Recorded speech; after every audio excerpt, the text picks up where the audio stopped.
The crystal chandelier sparkled above the elegant dining room as Trevor Clark stood up, wine glass in hand, his mother Eleanor's 70th birthday guests all turning to look at him expectantly.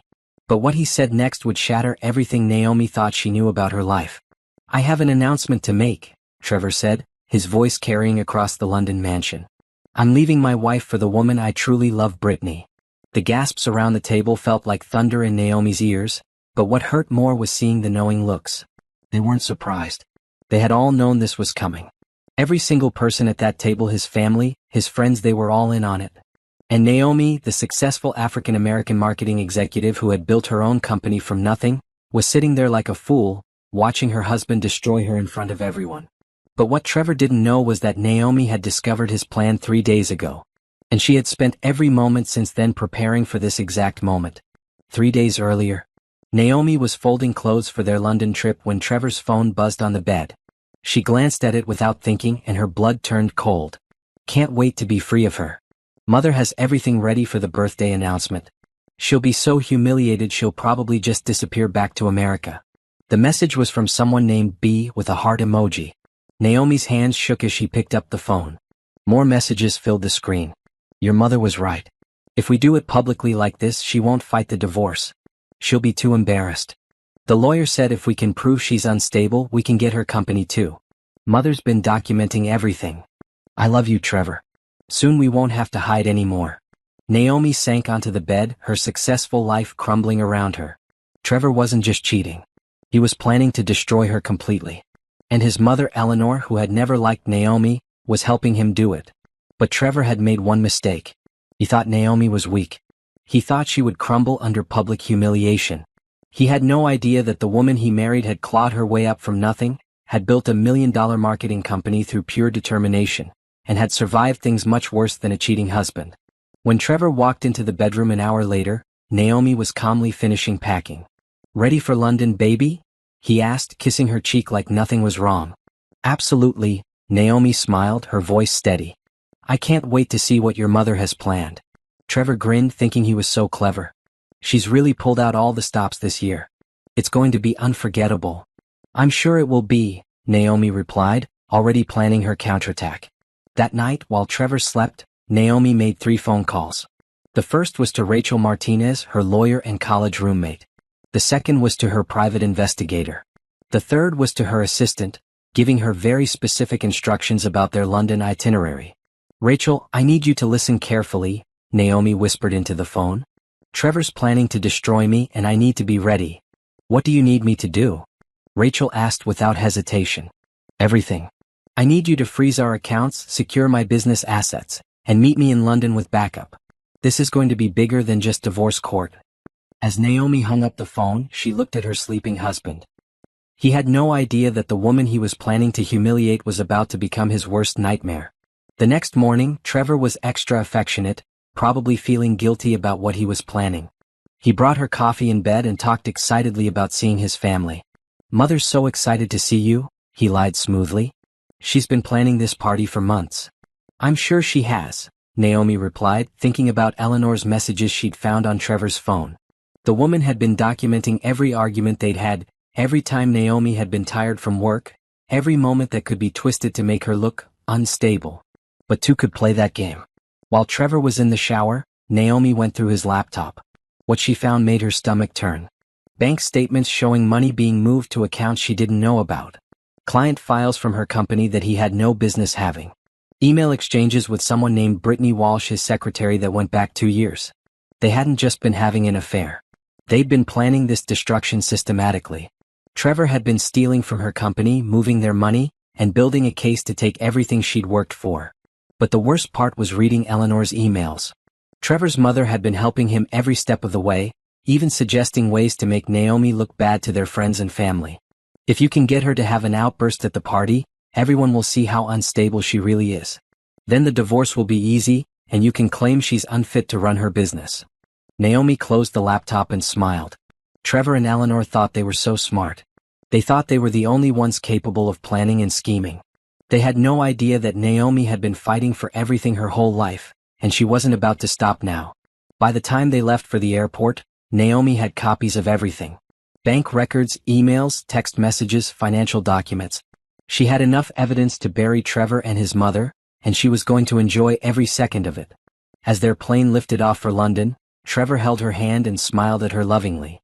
"This trip is going to change everything," he said. "Yes," Naomi agreed, squeezing his hand back. "It really is." The first-class cabin was quiet except for the soft hum of the engines, but Naomi's mind was racing faster than the plane cutting through the clouds. Beside her, Trevor was texting furiously, his phone tilted away from her view, but she could see the satisfied smirk on his face with each message he sent. Naomi pretended to sleep, watching through barely open eyes as Trevor typed message after message. Every few minutes, his phone would buzz with a response, and his smile would grow wider. She could only imagine what he and Brittany were saying to each other, probably talking about how easy this was going to be. What Trevor didn't know was that Naomi had her own phone hidden in her purse, recording everything. Her private investigator had installed special software that could capture audio and video without anyone knowing. Every conversation, every phone call, every moment was being documented. "Ladies and gentlemen, we're beginning our descent into London," the pilot announced. Trevor put his phone away and turned to Naomi with fake concern. "You okay, baby? You've been quiet the whole flight." "Just thinking about seeing your family," Naomi replied smoothly. "Your mother always makes such an impression." Trevor's eyes gleamed with anticipation. "She's really excited about this party. She said it's going to be the social event of the year." "I bet it will be," Naomi said, thinking about the legal papers Rachel was preparing back in New York. While Trevor was planning his big announcement, Naomi's team was securing her business, protecting her assets, and building an airtight case against him. During the flight, Naomi had received several encrypted messages on her secure phone. Rachel had found more than they'd expected. Trevor hadn't just been stealing money, he'd been selling her client information to competitors. Her private investigator had traced payments going back 18 months. Trevor and Brittany had made over $200,000 betraying her trust and sabotaging her business. But they'd been sloppy. Every transaction was traceable. Every stolen file had digital fingerprints. Every lie Trevor had told was documented in emails he thought were private. "I was thinking," Trevor said as they gathered their luggage, "maybe we should stay an extra few days after the party. Mother would love to spend more time with you." Naomi almost laughed. Eleanor Clark had never wanted to spend time with her. The woman had made it clear from day one that she thought Trevor had married beneath him. An African-American woman from a working-class family wasn't good enough for her precious son, no matter how successful Naomi had become. "That sounds wonderful," Naomi replied. "I'm sure we'll have lots to talk about." The London airport was busy, but Naomi spotted Rachel immediately. Her lawyer friend was pretending to read a newspaper near the baggage claim, dressed like any other business traveler. Their eyes met briefly, and Rachel gave an almost invisible nod. Everything was in place. In the taxi to Eleanor's Kensington mansion, Trevor kept checking his phone. Naomi could see him typing messages to Bea, probably telling Brittany they'd landed safely and the plan was moving forward. "Nervous about seeing Mother?" Trevor asked, misinterpreting the tension he sensed from Naomi. "Not nervous," Naomi said truthfully. "More like, prepared." The taxi pulled up to Eleanor's massive Victorian home, and Naomi felt a familiar pang of inadequacy. This was where Trevor had grown up in luxury, with servants and gardeners and more money than most people could imagine. When they'd first started dating, she'd been intimidated by all of this wealth and privilege. But not anymore. Naomi had built her own success, earned her own money, created her own empire. She didn't need to be intimidated by old money when she'd proven she could create new money through hard work and intelligence. Eleanor greeted them at the door with air kisses and fake warmth. "Naomi, darling, you look tired. The flight must have been exhausting." "Not at all," Naomi smiled brightly. "I feel more energized than I have in months." Eleanor's eyes narrowed slightly, but she maintained her perfect hostess facade. "Well, you'll want to rest before tomorrow's celebration. I've planned something very special." "I'm sure you have," Naomi replied, thinking about the legal documents that would be served tomorrow night. "I'm looking forward to all the surprises." As they walked through the mansion, Naomi noticed how Trevor and his mother exchanged meaningful looks. They were so confident in their plan, so sure that they had outsmarted her. Trevor probably thought he was being subtle when he excused himself to make some business calls, undoubtedly to finalize arrangements with Brittany. Alone in their guest room, Naomi opened her laptop and reviewed the files Rachel had sent. Financial records, phone logs, email chains, bank transfers, everything they needed to prove Trevor's betrayal and theft. Her private investigator had even found evidence that Brittany was married to someone else, making her affair with Trevor even more complicated. But the most damaging evidence was the recording she'd made of Trevor's phone calls. While he thought he was being careful, Naomi had been listening to every conversation. She knew about the bank accounts he'd opened in secret. She knew about the clients he'd stolen from her company. She knew about the money he and Brittany had been hiding. Most importantly, she knew that tomorrow night's announcement was designed to be so public and humiliating that she would be too embarrassed to fight back. Trevor and Eleanor thought shame would make her weak. They were about to learn how wrong they were. Her phone buzzed with a message from Rachel. Everything's ready. Legal papers filed, accounts secured, evidence compiled. Are you sure you want to do this tomorrow? Naomi typed back, more sure than I've ever been about anything. When Trevor returned from his business calls, he was practically glowing with excitement. Tomorrow's going to be perfect, he said, pulling her close for a kiss that made her skin crawl. Yes, Naomi agreed, thinking about the look on his face when she revealed what she knew. It's going to be absolutely perfect. Eleanor's mansion was transformed into something from a fairy tale, with hundreds of white roses, crystal decorations, and servers in crisp uniforms carrying silver trays. The guest list read like a who's who of London society: judges, politicians, business leaders, and social elites. This wasn't just a birthday party, it was a stage for Trevor's grand performance. Naomi stood in front of the mirror in their guest room, applying her makeup with steady hands. She'd chosen her outfit carefully, a stunning midnight blue dress that made her dark skin glow, paired with the diamond earrings Trevor had given her for their anniversary. She wanted to look absolutely perfect when she destroyed him. You look beautiful, Trevor said, adjusting his tie. He seemed nervous, probably going over his speech in his head. Mother will be so proud to have you there tonight. I'm sure she will be, Naomi replied, thinking about Eleanor's real feelings. She'd found more messages on Trevor's phone this morning, including one from his mother saying she'd prepared the family for tonight's announcement and that everyone would support Trevor's decision to upgrade his wife. A soft knock interrupted her thoughts. Come in, she called. A young woman entered, blonde, petite, wearing a simple black dress that screamed expensive. She had the nervous energy of someone trying too hard to appear casual. Hi, the woman said with a bright smile. I'm Brittany Walsh. I work with Trevor. He asked me to check if you need anything before the party starts. Naomi turned slowly, studying the woman who had been sleeping with her husband for 2 years. Brittany was pretty in a conventional way, but there was something calculated about her smile, something cold in her blue eyes. How thoughtful, Naomi said pleasantly. You must be very close to the family to be invited to such an intimate celebration. Brittany's cheeks flushed slightly. Eleanor has been so kind to me. She says I'm like the daughter she always wanted. The insult was clear, but Naomi just smiled wider. How lovely. And how is your husband handling you working such long hours with Trevor? The color drained from Brittany's face. My, what? Your husband. Mark Walsh, isn't it? I believe he works in finance. Naomi watched as panic flashed across Brittany's features. Trevor mentioned you were married. I hope he doesn't mind you traveling so much for work. Brittany stammered something about divorce papers and separated living arrangements, but Naomi could see the lies crumbling. Her private investigator had been thorough. Brittany was still very much married, and her husband had no idea about her affair with Trevor. Well, I should go help Eleanor with the final preparations, Brittany said quickly, backing toward the door. Of course. I'm sure tonight will be unforgettable for all of us. After Brittany left, Naomi checked her secure phone. Rachel had arrived in London and was staying at a hotel nearby with a team of lawyers and investigators. Everything was in place. Downstairs, the party was in full swing. Eleanor held court in the center of the room, accepting compliments and birthday wishes from her guests. She looked magnificent in purple silk, every inch the society matriarch. When she saw Naomi approaching, her smile became strained. Naomi dear, you look lovely. Though perhaps that dress is a bit much for a family gathering. Thank you, Eleanor. I wanted to look my best for such a special occasion. Trevor has been talking about tonight for weeks. Eleanor's eyes gleamed with anticipation. Yes, well, birthdays are perfect times for new beginnings, don't you think?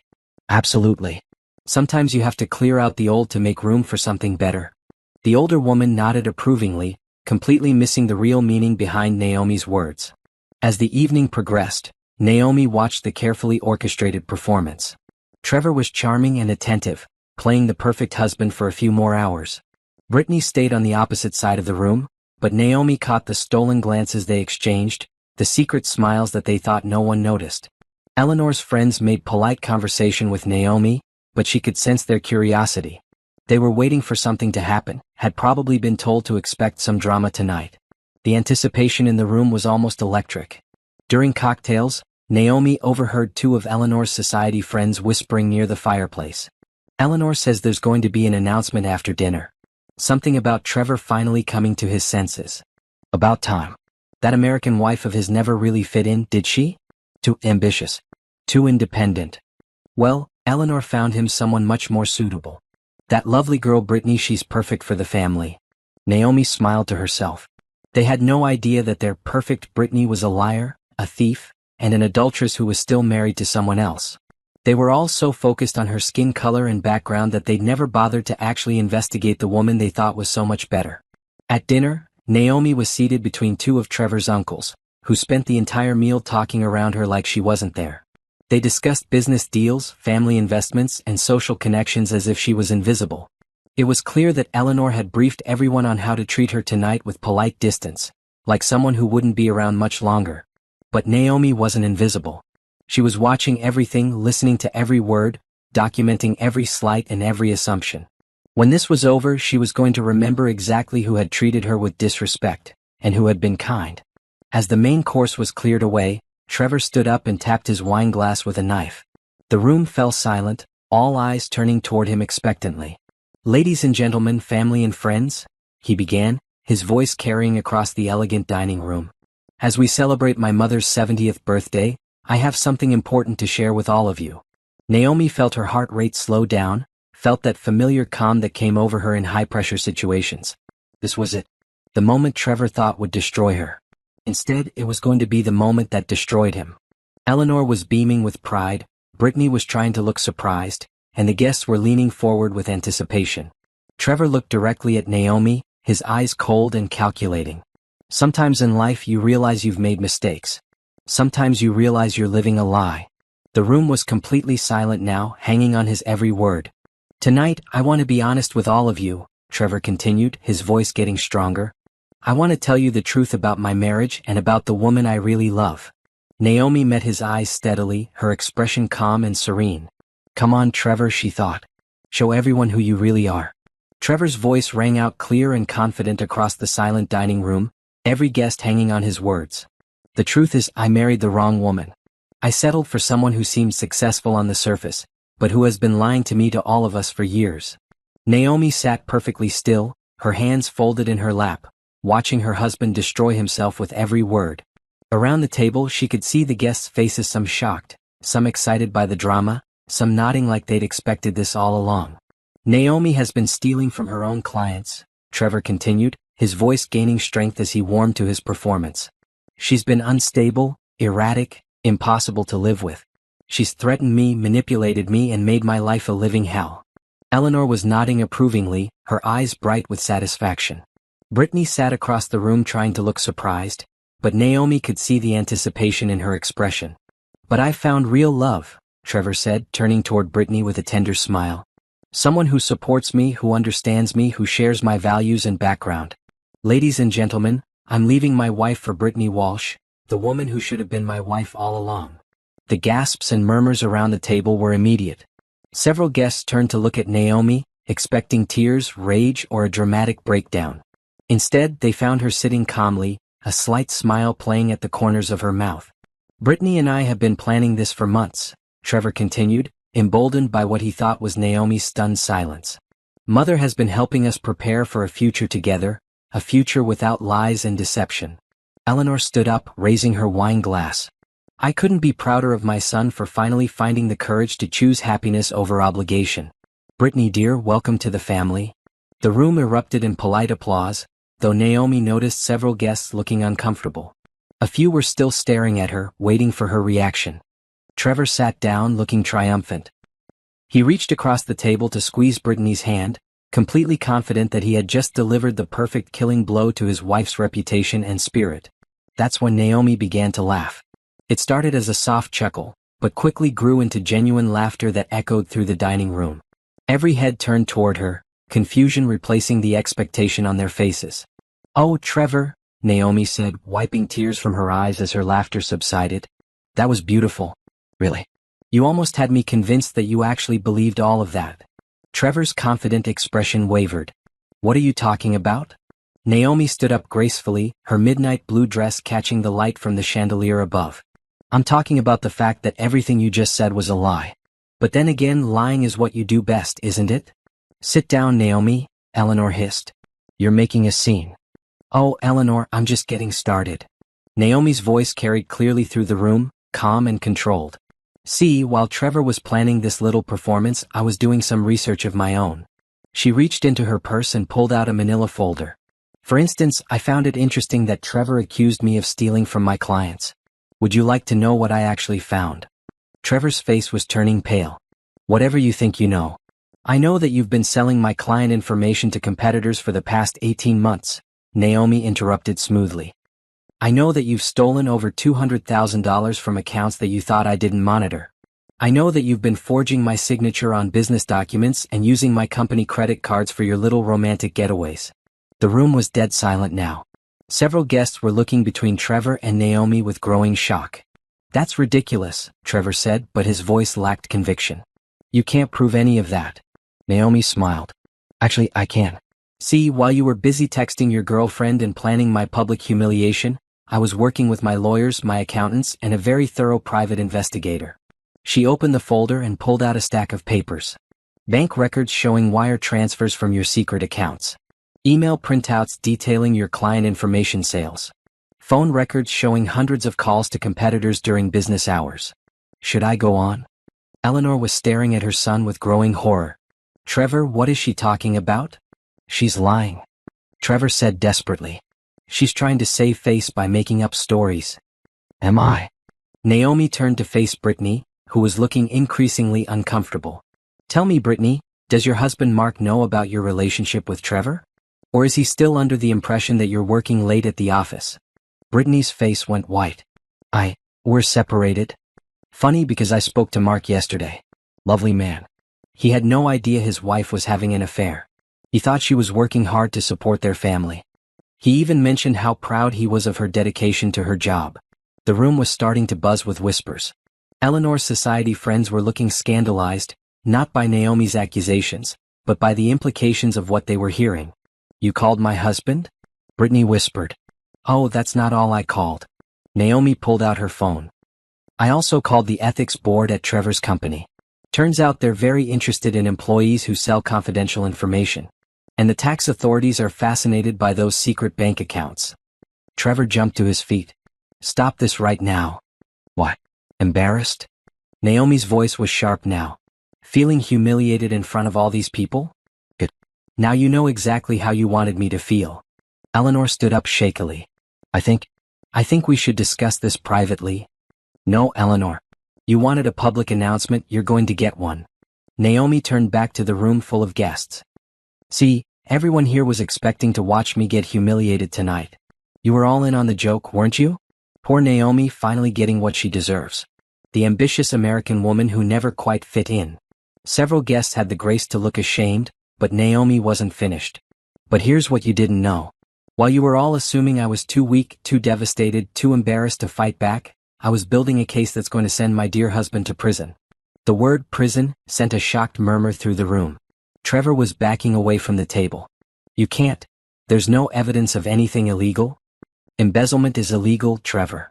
Fraud is illegal. Identity theft is illegal. Wire fraud is illegal. Should I continue?" Brittany was crying now, mascara running down her cheeks. Eleanor was gripping the back of her chair, her face ashen. "But the best part," Naomi continued, her voice carrying to every corner of the silent room, "is that while you were planning to take my company away from me, I was securing every asset, every account, every piece of intellectual property. My lawyers filed papers 3 hours ago. Trevor, you don't own anything anymore. And Brittany, your employment was terminated this morning." The silence in the room was deafening. Then, slowly, Naomi began to hear the sound of approaching sirens. The sirens grew louder, and Trevor's face went from pale to completely white. Through the tall windows of Eleanor's dining room, blue and red lights began flashing against the walls, creating an almost surreal atmosphere in the elegant space. "What did you do?" Trevor whispered, his voice barely audible above the growing sound of emergency vehicles. "I did what you taught me to do," Naomi replied calmly. "I planned ahead. I documented everything. I built an airtight case." She turned to address the room full of stunned guests. "Ladies and gentlemen, I'd like you to meet Detective Inspector Sarah Chin and her team from the Metropolitan Police Fraud Unit." The dining room doors opened and several police officers entered, led by a professional-looking Asian woman in a sharp suit. Behind them came three people. Naomi recognized Rachel Martinez, her lawyer, and two investigators from her legal team. "Trevor Clark." Detective Inspector Chin addressed the room. Trevor seemed frozen, unable to speak or move. "That's him," Naomi said helpfully. "The one who looks like he's about to be sick. Mr. Clark, you're under arrest on suspicion of fraud, embezzlement, and money laundering. You do not have to say anything, but it may harm your defense if you do not mention when questioned something which you later rely on in court." As the officer continued reading Trevor's rights, Eleanor finally found her voice. "This is outrageous. You can't just barge into my home and arrest my son based on the word of a vindictive wife." Rachel stepped forward, her lawyer's instincts kicking in. "Actually, Mrs. Clark, we can. Your son has been under investigation for several weeks now, based on substantial evidence of criminal activity. Evidence that was gathered illegally." Eleanor protested. "All evidence was obtained through legal channels," Rachel replied smoothly. "Financial records, business documents, recorded phone conversations with consent from at least one party, all perfectly admissible in court." Naomi watched as the handcuffs were placed on Trevor's wrists. He looked at her with a mixture of hatred and disbelief. "You recorded my phone calls?" "I recorded everything, Trevor. Every lie, every plan, every conversation where you and your mother discussed destroying me." Naomi pulled out a small digital recorder. "For instance, would you like to hear the conversation from Tuesday where you told Brittany that I was too stupid to realize what was happening?"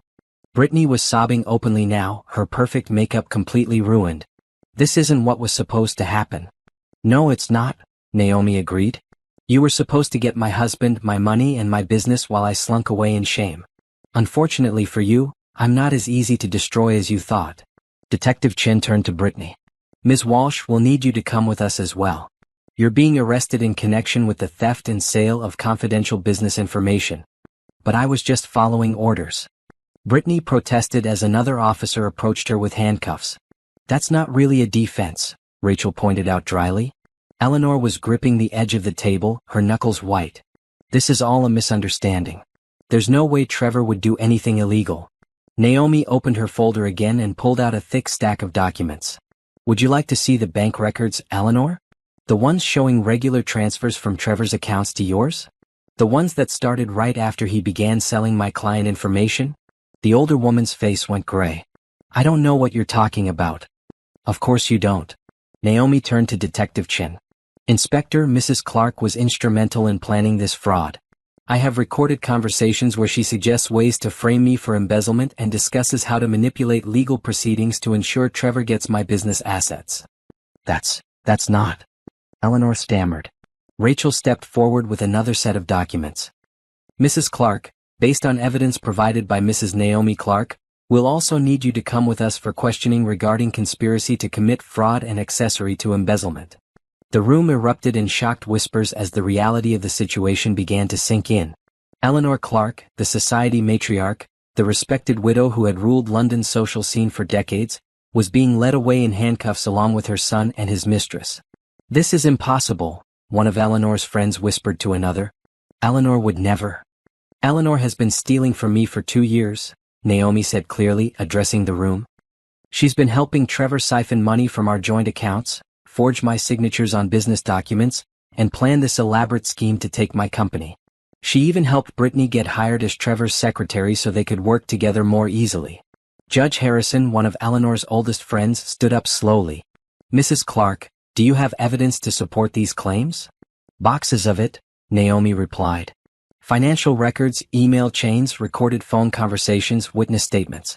My legal team has been building this case for weeks."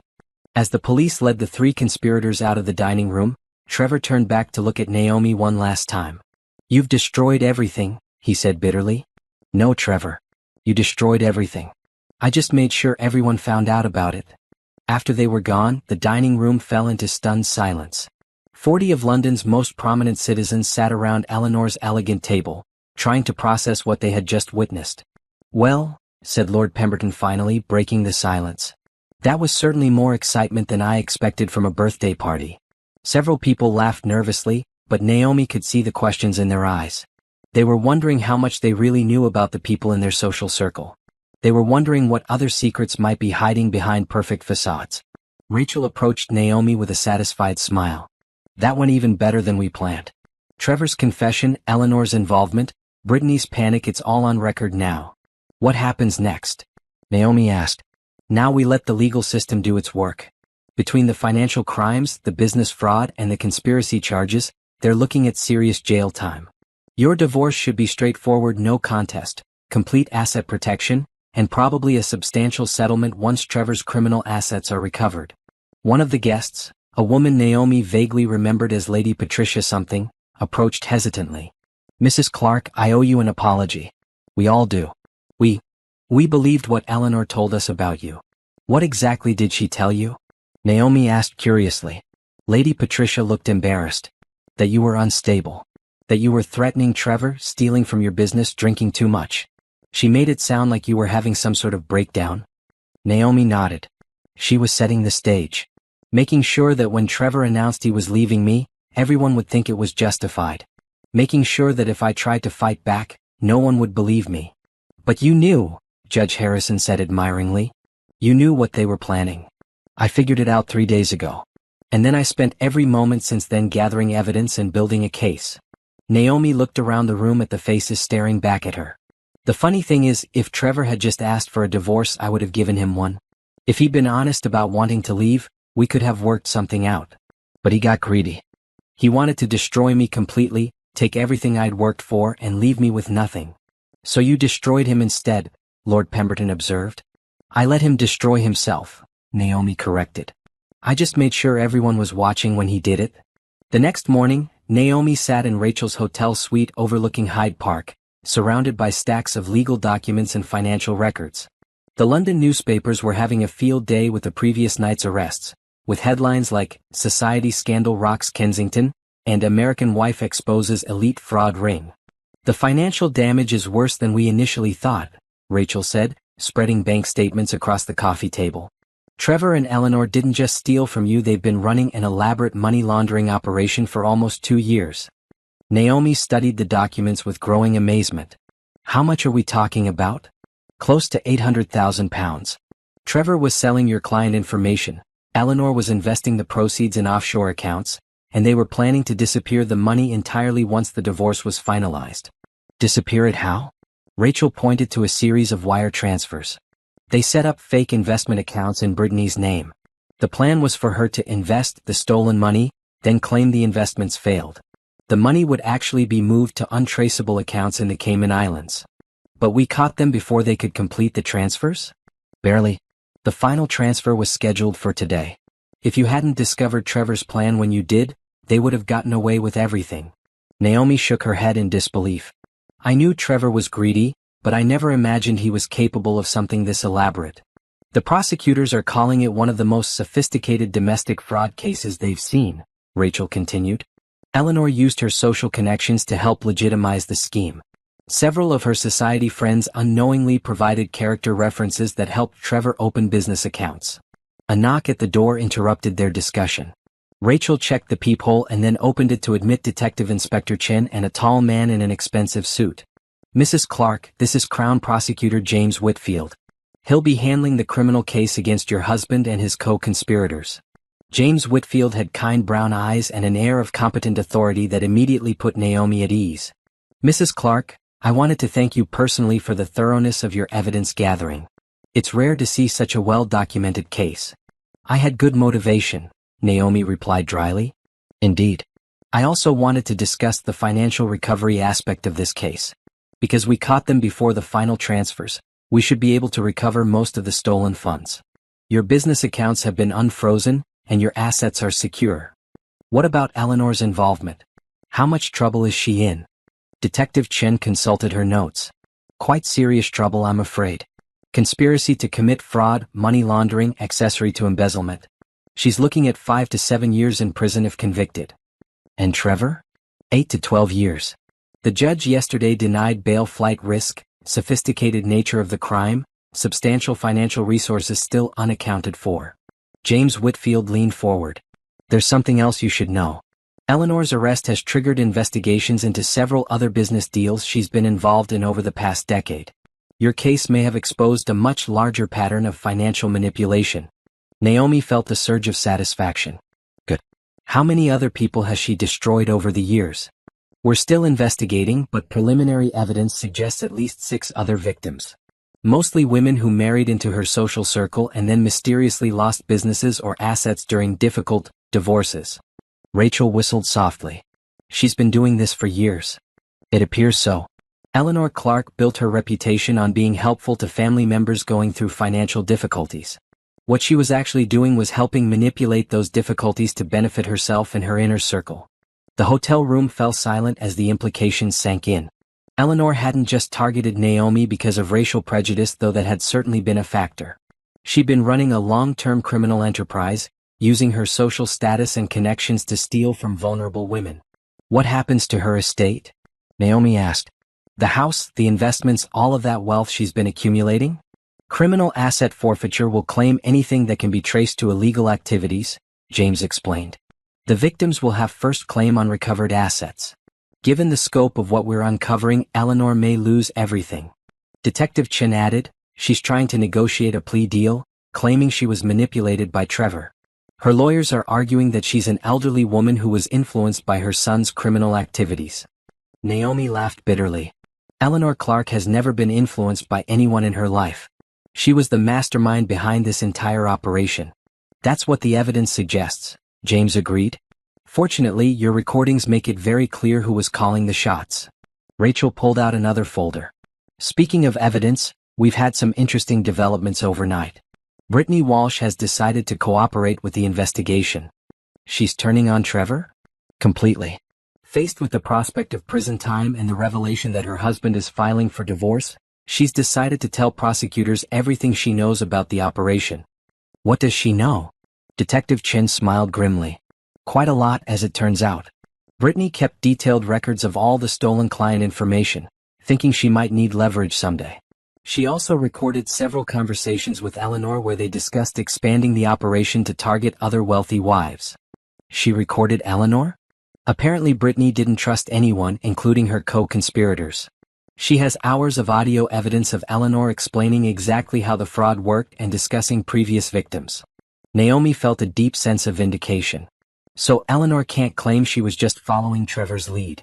Not with Brittany's evidence, James confirmed. The recordings make it clear that Eleanor was the experienced criminal, and Trevor was following her proven methods. The prosecutor stood up and gathered his papers. Mrs. Clark, I want you to know that this case is going to serve as a model for prosecuting sophisticated domestic fraud. Your courage in fighting back has likely saved other women from becoming victims.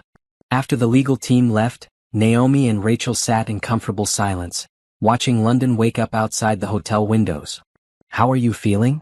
Rachel asked finally. Honestly? Relieved. For the first time in 2 years, I feel like I can breathe properly. I didn't realize how much stress I was carrying, always feeling like something was wrong but not being able to put my finger on it. Trevor was gaslighting you, making you doubt your instincts, question your memory, feel like you were overreacting to legitimate concerns. He was so good at it too. Whenever I questioned discrepancies in our finances, he'd act hurt that I didn't trust him. When I worried about his late nights at work, he'd accuse me of being paranoid and controlling. Rachel nodded knowingly. Classic manipulation tactics. The fact that you saw through it and fought back shows incredible strength. I'm just glad I found out before they could complete their plan. If I'd discovered this after the fact, you would have fought back then too, Rachel said confidently. That's who you are, Naomi. You don't give up and you don't let people destroy you. Naomi's phone buzzed with a text message from her assistant back in New York. All clients have been notified about Trevor's arrest. 3 new major contracts came in this morning. Everyone wants to work with the woman who brought down an international fraud ring. It looks like business is booming, Naomi told Rachel with a smile. Are you surprised? You just proved that you're smart enough to outmaneuver a sophisticated criminal operation and strong enough to fight back against people who tried to destroy you. What client wouldn't want someone like that representing their interests? As Naomi looked out at the London skyline, she felt something she hadn't experienced in years: complete optimism about the future. The nightmare was over and her real life was just beginning. 3 days after the arrests, Naomi was packing her belongings in the hotel room when Rachel burst in with a look of absolute astonishment on her face. "You're not going to believe what Brittany just told the prosecutors," Rachel said, dropping a thick folder on the bed. "More stolen client information? Much worse. Brittany wasn't just Trevor's mistress and business partner. She's been running cons on wealthy men for years. Trevor wasn't her first victim, he was just her most successful one." Naomi stopped packing and stared at her friend. "What do you mean?" Rachel opened the folder and pulled out a series of photographs. "Remember how I said Brittany was cooperating? Well, she's been very cooperative. She gave prosecutors details about at least 7 other men she's targeted over the past 5 years. The photographs showed Brittany with different men in expensive restaurants, at charity galas, on luxury vacations. In each photo she looked slightly different hair color, different style of dress, different persona entirely. She's a professional con artist," Rachel continued. "She targets successful married men, gets hired by their companies, initiates affairs, and then works with accomplices to steal money and business information." Accomplices? Eleanor wasn't her first partner either. Brittany has been working with wealthy older women for years. They provide social legitimacy and help her access elite circles, while she provides the youth and sex appeal to manipulate the targets. Naomi sat down heavily on the bed, still processing this information. "So Eleanor has done this before?" "At least 3 times that we know of. The pattern is always the same: find a successful man with a wealthy wife, help Brittany get close to him, orchestrate the affair, then systematically steal everything they can before disappearing." But Trevor wasn't going to disappear. He was planning to marry Brittany. Rachel's expression grew even more serious. "That's because this time was different. This time Brittany was planning to kill you." The words hit Naomi like a physical blow. "What?" "The final phase of their plan involved making you disappear permanently. They were going to drug you at the birthday party, stage a suicide, and then Trevor would inherit everything as the grieving widower." Naomi felt sick. The birthday party? Brittany had access to psychiatric medications through one of her previous marks, a psychiatrist she conned 2 years ago. The plan was to slip the drugs into your wine during Trevor's announcement speech, when everyone was focused on the drama. You would have appeared to have a breakdown, been taken to your room to recover, and been found dead the next morning. "My God," Naomi whispered. "They were planning to murder me." Eleanor suggested it, according to Brittany's statement. She said killing you was cleaner than a messy divorce, especially since they weren't sure the embezzlement scheme would hold up in court. Rachel sat down beside Naomi and took her hand. "The only reason it didn't happen was because you discovered the plan early and took control of the situation. If you hadn't acted when you did." Naomi felt a wave of retroactive terror wash over her. She had been so focused on the financial betrayal and public humiliation that she hadn't realized her life had been in actual danger. Does Trevor know about the murder plan? According to Brittany, he was reluctant at first, but Eleanor convinced him it was the only way to be sure they got everything. She told him that even if they successfully framed you for embezzlement, you might still fight back and expose them. Killing you guaranteed their safety. "So all 3 of them were planning to kill me?" "Yes. And Brittany has evidence. She recorded conversations about the murder plan because she was nervous about getting caught. She wanted to be able to blame Trevor and Eleanor if anything went wrong." Naomi stood up and walked to the window, trying to process this new information. What kind of drugs were they planning to use? A combination of psychiatric medications and alcohol that would have caused what appeared to be a psychotic break followed by respiratory failure. The autopsy would have shown you died of an accidental overdose while having a mental health crisis. And everyone at the party would have witnessed me having a breakdown, so it would have seemed believable. Exactly. Eleanor had spent months telling people you were unstable. Trevor's announcement would have provided the trigger. Your apparent suicide would have seemed like the tragic but inevitable result of mental illness and public humiliation. Rachel pulled out another document. Here's the really disturbing part: this wasn't even Brittany's idea originally. She learned the technique from her very first partner, a woman named Caroline Henley, who was convicted of murdering 3 wealthy wives in similar circumstances. How is this woman still walking free? She wasn't until recently. Caroline got out of prison last year and immediately contacted Brittany about partnering up again. But Brittany was already working with Eleanor and decided she didn't need Caroline's help anymore. So Eleanor was the replacement partner. A much more sophisticated one. Caroline was crude, obvious. Eleanor brought social connections, respectability, and decades of experience manipulating wealthy people. Naomi felt a chill run down her spine. How many women has Eleanor killed? We don't know yet. The investigators are looking into suspicious deaths connected to her social circle over the past 15 years.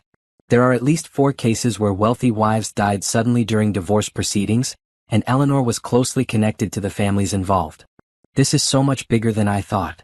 Rachel nodded grimly. The prosecutors are calling it one of the most sophisticated murder-for-profit schemes they've ever encountered. Eleanor used her position in London society to identify targets, Brittany handled the seduction and manipulation, and they worked together to eliminate obstacles and steal assets. What's going to happen to them now? With the murder conspiracy charges added to the fraud charges? Eleanor and Trevor are looking at life in prison. Brittany might get a reduced sentence in exchange for her cooperation, but she's still facing decades behind bars. A knock at the door interrupted their conversation. Rachel checked the peephole and opened it to admit James Whitfield, the Crown prosecutor. Mrs. Clark, I apologize for interrupting, but we need to discuss your security arrangements. Security arrangements? Caroline Henley, Brittany's former partner, is still out there. We don't know if she's aware of Brittany's arrest yet, but when she finds out, she may see you as a threat. You're the person who exposed their entire operation. Naomi felt her stomach drop. You think she might come after me? It's a possibility we have to take seriously. Caroline is violent, experienced, and has nothing left to lose. We're recommending protective custody until she's apprehended. How long will that take? We're not sure. Caroline has been living under false identities for years. Finding her could take weeks or months. Rachel squeezed Naomi's hand. We'll figure this out. Your safety is the most important thing. As Naomi looked at the concerned faces around her, she realized that even though she had won the battle against Trevor and Eleanor, the war might not be over. There was still a dangerous woman out there who might see her as an enemy to be eliminated. But Naomi had learned something important over the past few days. She was stronger than she had ever imagined, smarter than her enemies had given her credit for, and absolutely unwilling to be anyone's victim. If Caroline Henley wanted a fight, she was going to get one. 2 weeks later, Naomi sat in a secure conference room at the London Metropolitan Police Headquarters, watching Caroline Henley through one-way glass. The woman who had taught Brittany how to murder wealthy wives was smaller than Naomi had expected, barely 5 feet tall, with graying blonde hair and the kind of unremarkable appearance that would blend into any crowd. She doesn't look like a killer, Naomi observed. Detective Inspector Chin stood beside her, reviewing a thick file. That's what made her so effective. Caroline can transform herself to match whatever a mark wants to see. Maternal figure, sophisticated companion, helpless victim, she's played every role. How did you find her? Brittany's cooperation was the key. She provided details about Caroline's habits, her preferred false identities, her safe houses. We tracked her to a rented flat in Brighton, where she was planning to disappear completely. James Whitfield entered the room with a satisfied expression. Caroline just agreed to a plea deal. Life in prison without parole in exchange for full cooperation about her past crimes. What did she tell you? Everything. Caroline has been killing wealthy women for almost 20 years. She's confessed to 11 murders across 3 countries, including 2 of the suspicious deaths connected to Eleanor's social circle. Naomi felt a wave of relief and horror. Relief that this woman would never hurt anyone again, horror at the scope of her crimes. What about the others? Trevor, Eleanor, Brittany? Trevor pleaded guilty to all charges yesterday. He's looking at 15 years minimum. Eleanor is still fighting, but with Caroline's testimony and Brittany's evidence, her case is hopeless. And Brittany? 8 years in exchange for her cooperation. She'll be eligible for parole in 5, but she'll be deported to the United States afterward. Her visa was obtained fraudulently, even her immigration documents were fake. Detective Chen pulled out another folder. There's something else you should know. Caroline's confession has opened up cold cases across Europe. Interpol estimates she may have been involved in as many as 20 murders over the past 2 decades. 20 women, Naomi said quietly. 20 women who fought back against abusive or unfaithful husbands and paid for it with their lives. Caroline specialized in cases where the wives had significant assets and were beginning to discover their husbands' betrayals. James Whitfield sat down across from Naomi. Your case was different because you discovered the plot before they could complete it. Most of Caroline's victims never saw it coming until it was too late. What made the difference? Your professional background helped you understood financial records and business documents. Your instincts were sharp, you knew something was wrong even before you found direct evidence. And you had resources, good lawyers, investigators, connections. Most importantly, Detective Chin added, you didn't let them isolate you. Caroline's usual method involved cutting victims off from support systems, making them doubt their own judgment, creating situations where they had no one to turn to for help. Naomi thought about the past few weeks and realized how true that was. If she hadn't had Rachel, if she hadn't trusted her own instincts, if she hadn't acted quickly and decisively, she would have become another statistic. There's going to be a lot of media attention around this case, James warned. The connection between Caroline's murders and Eleanor's social circle has created a scandal that's reaching the highest levels of British society. What kind of attention? Book deals, movie offers, documentary producers. The story of an American woman who exposed an international murder conspiracy is fascinating to a lot of people. Rachel, who had been quiet during most of the meeting, finally spoke up. Naomi's already had 3 publishers contact her, and 2 film studios have expressed interest in the rights to her story. I haven't decided if I want that kind of publicity, Naomi said.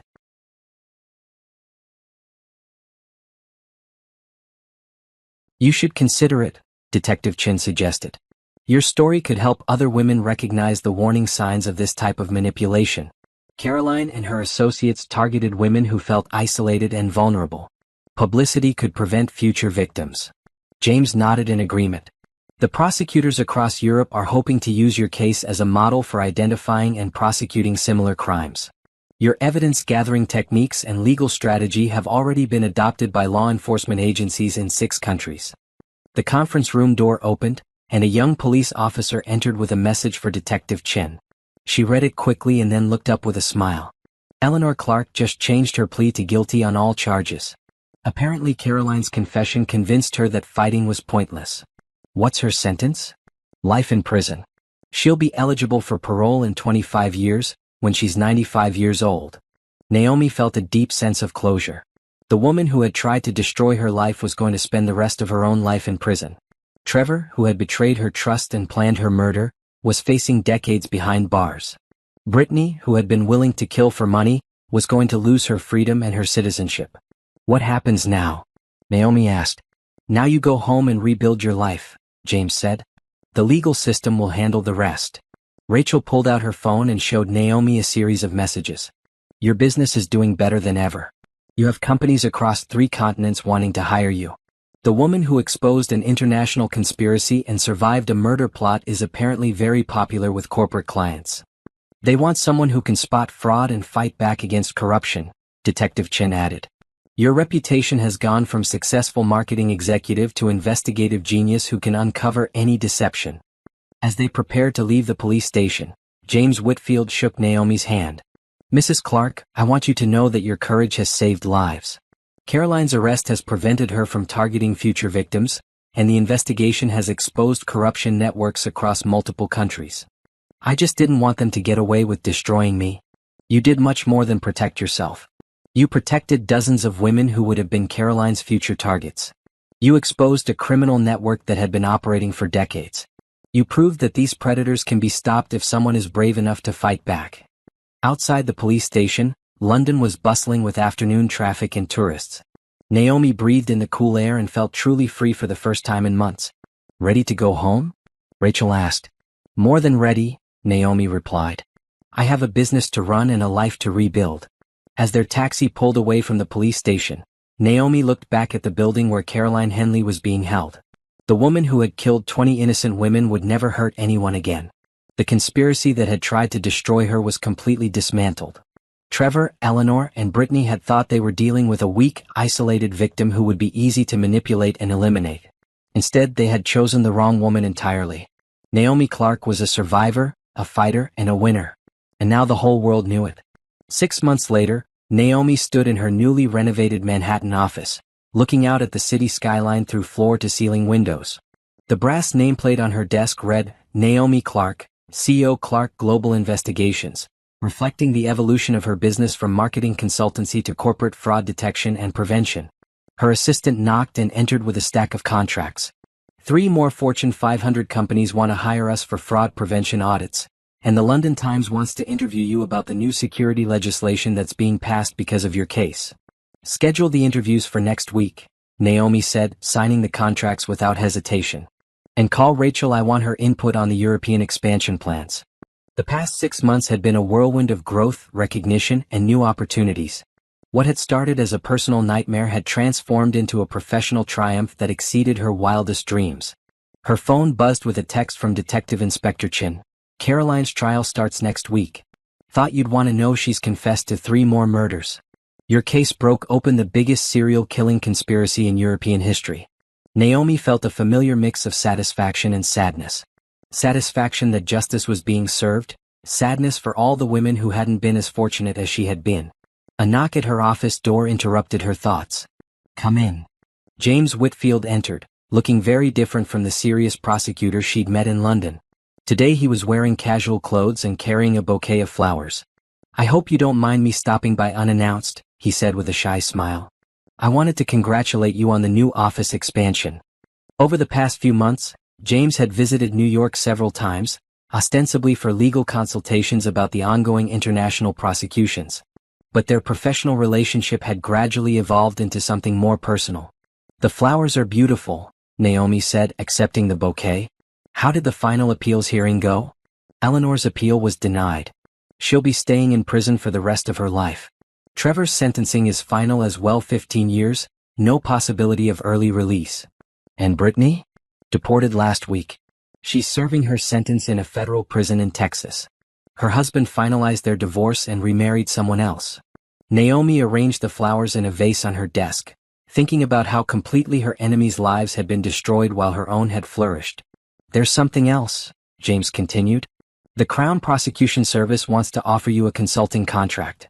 They're creating a new unit specializing in sophisticated domestic fraud cases, and they want you to help train investigators. International consulting?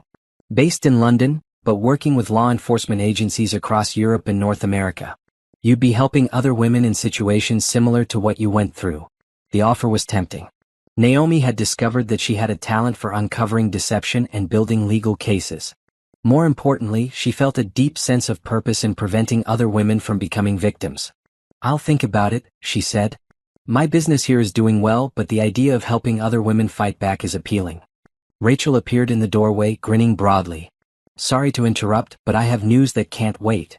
What kind of news? The movie studio just increased their offer for your life rights. They want a fast-track production with a major actress attached to play you.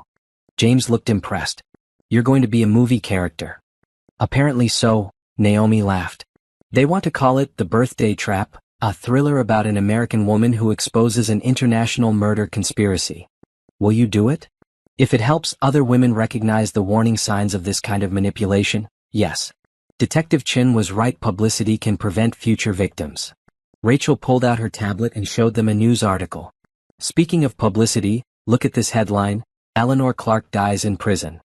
She had a heart attack yesterday morning. Naomi felt a complex mix of emotions. She had wanted justice, not death, but she couldn't deny feeling relief that Eleanor Clark would never manipulate or hurt anyone again. She was 83 years old, James said quietly.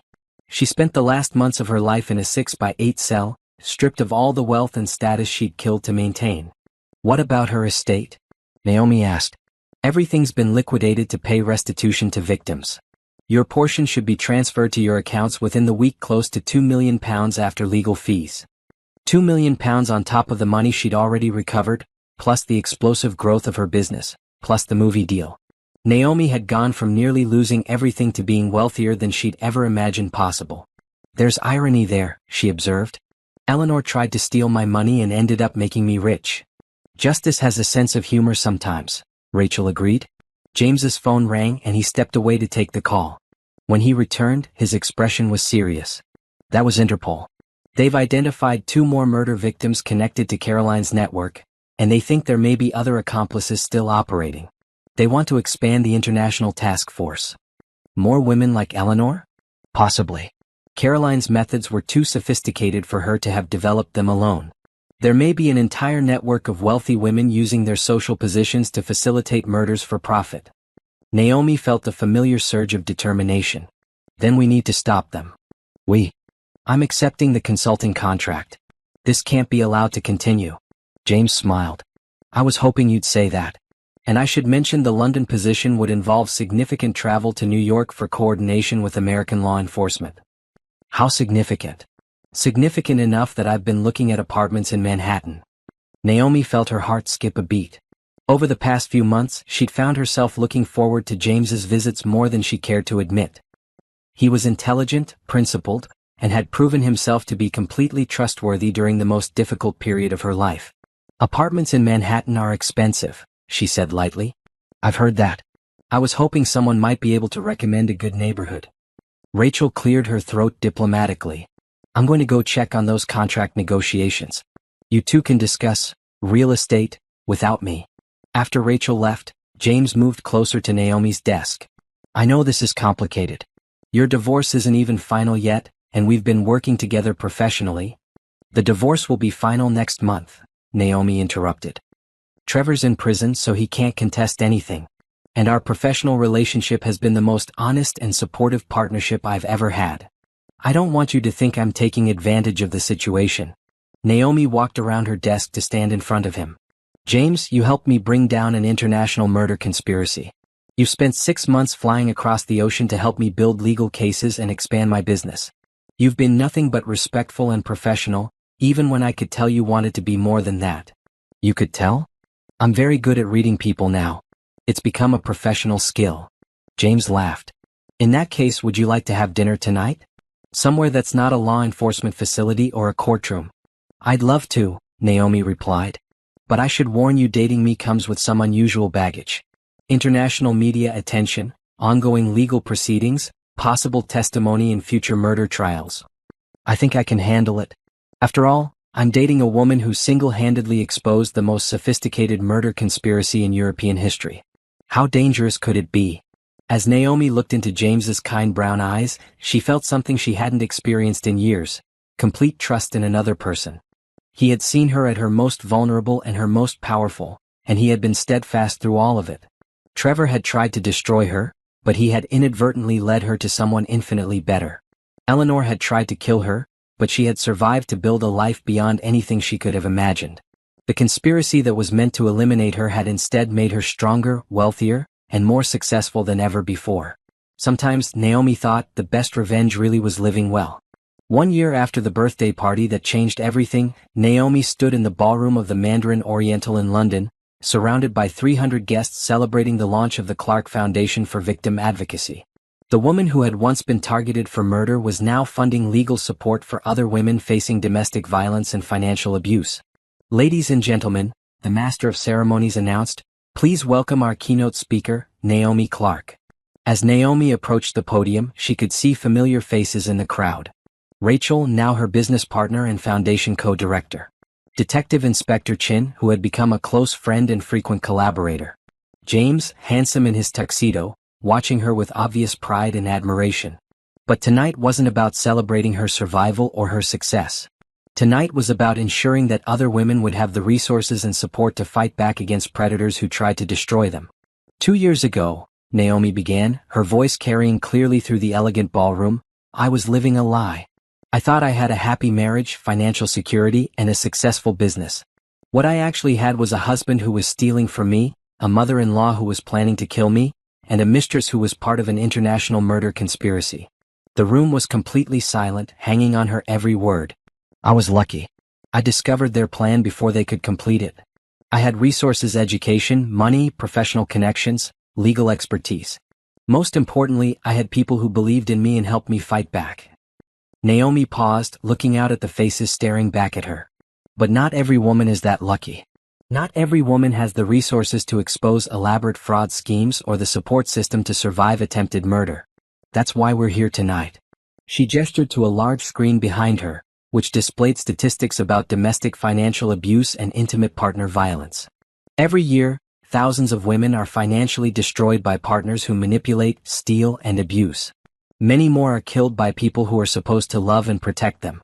The Clark Foundation exists to level the playing field. The screen changed to show photos of the foundation's first clients, women who had been helped to escape abusive relationships, expose financial fraud, and rebuild their lives. We provide legal support, financial resources, investigative services, and safe housing for women who are fighting back against abuse. We also work with law enforcement agencies around the world to identify and prosecute sophisticated domestic crimes.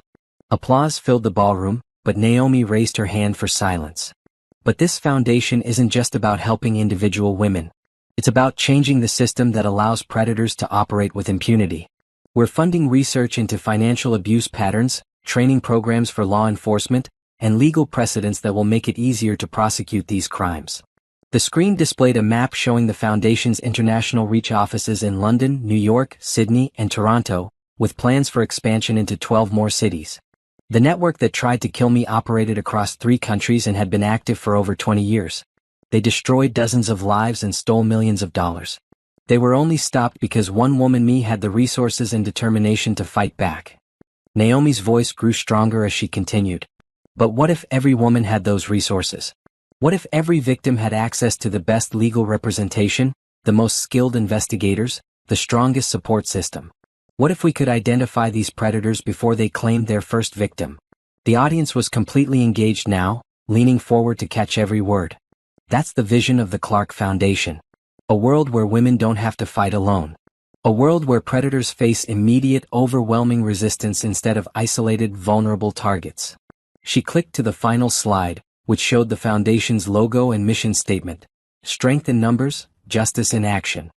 Tonight, we're announcing partnerships with law enforcement agencies in 15 countries, legal advocacy groups on 4 continents, and research institutions around the world. We're creating an international network that will make it impossible for people like Caroline Henley, Eleanor Clark, and Trevor Clark to operate in the shadows.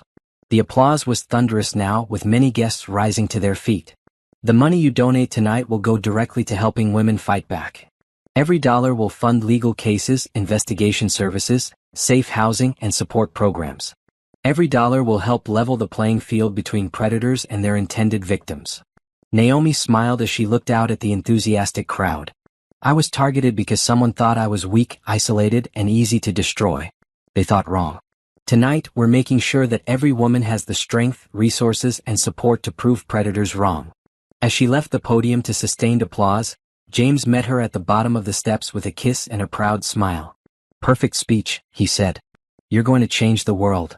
We're going to change the world, Naomi corrected. I couldn't do any of this without you, Rachel, and everyone else who believed in me. Rachel appeared beside them, practically glowing with excitement. The donations are already pouring in. We've raised over $2 million just tonight, and the corporate sponsors are exceeding their commitments. What's the total funding now? $15 million, plus ongoing commitments from major foundations and government agencies. We'll be able to help thousands of women in the first year alone. As the evening continued, Naomi moved through the crowd accepting congratulations and discussing the foundation's work. She spoke with judges who wanted to collaborate on legal reform, police chiefs interested in training programs, and survivors who wanted to volunteer their time and expertise. But the moment that meant the most came when a young woman approached her near the end of the evening. Mrs. Clark, my name is Sarah Mitchell. I wanted to thank you personally. Thank me for what? 6 months ago, my husband tried to destroy me the same way Trevor tried to destroy you. He was stealing from my business, having an affair with my assistant, and planning to leave me with nothing. But I recognized the pattern because of your case. Sarah's eyes filled with tears. I hired lawyers who specialized in financial fraud, documented everything, and built a case just like you did. My husband is in prison now, and I kept my business and my assets. You fought back. I fought back because you showed me how. Your story gave me the roadmap and the courage to protect myself. Naomi felt her own eyes welling up. That's exactly why we're doing this work. So other women don't have to figure it out alone. The foundation helped me too. When I couldn't afford the best investigators, your emergency fund covered the costs. When I needed safe housing during the trial, your partnership with domestic violence shelters provided it. Sarah handed Naomi a check. This is my contribution to the foundation. It's not much, but I want to help other women the way you helped me. The check was for $50,000, a substantial amount for a small business owner who had just survived financial abuse. Sarah, this is incredibly generous. It's an investment in justice. Every woman who fights back and wins makes it harder for predators to find victims. Eventually, we'll make this type of crime impossible. As the evening wound down, Naomi found herself on the hotel's terrace with James, looking out at the London skyline.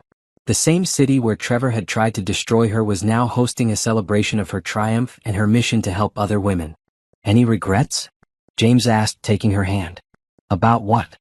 Any part of it. The publicity, the foundation, moving to London, getting involved with a prosecutor who spends his time chasing international criminals. Naomi laughed.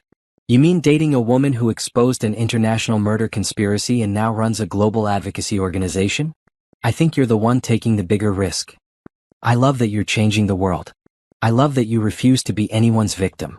I love that you turned the worst experience of your life into a mission to help other people. I love that you saw me at my lowest point and believed I was strong enough to fight back. I love that you've been beside me through every step of building this new life. James pulled a small velvet box from his pocket, and Naomi's heart started racing. Naomi Clark, you're the strongest, most brilliant, most courageous woman I've ever met. You've shown me what it means to fight for justice, to protect the vulnerable, and to never give up. He dropped to one knee, opening the box to reveal a stunning diamond ring. Will you marry me? Will you let me spend the rest of my life supporting your mission and loving you? Naomi looked down at the man who had helped her rebuild her life, who shared her passion for justice, who had proven his loyalty and love through the most difficult year of her life. Yes, she said without hesitation. Yes, absolutely yes. As James slipped the ring onto her finger and kissed her, Naomi thought about the journey that had brought her to this moment. Trevor's betrayal had led her to true love. Eleanor's murder plot had led her to her life's mission. The conspiracy that was meant to destroy her had instead created opportunities beyond her wildest dreams. Looking out at the London lights, Naomi felt complete gratitude for her survival, her success, and her future. She had taken her enemies' worst intentions and transformed them into the foundation for a life dedicated to protecting other women. Trevor, Eleanor, and Brittany had tried to write the ending to her story. Instead, they had simply provided the prologue to something much greater. The real story, the story of justice, empowerment, and love was just beginning.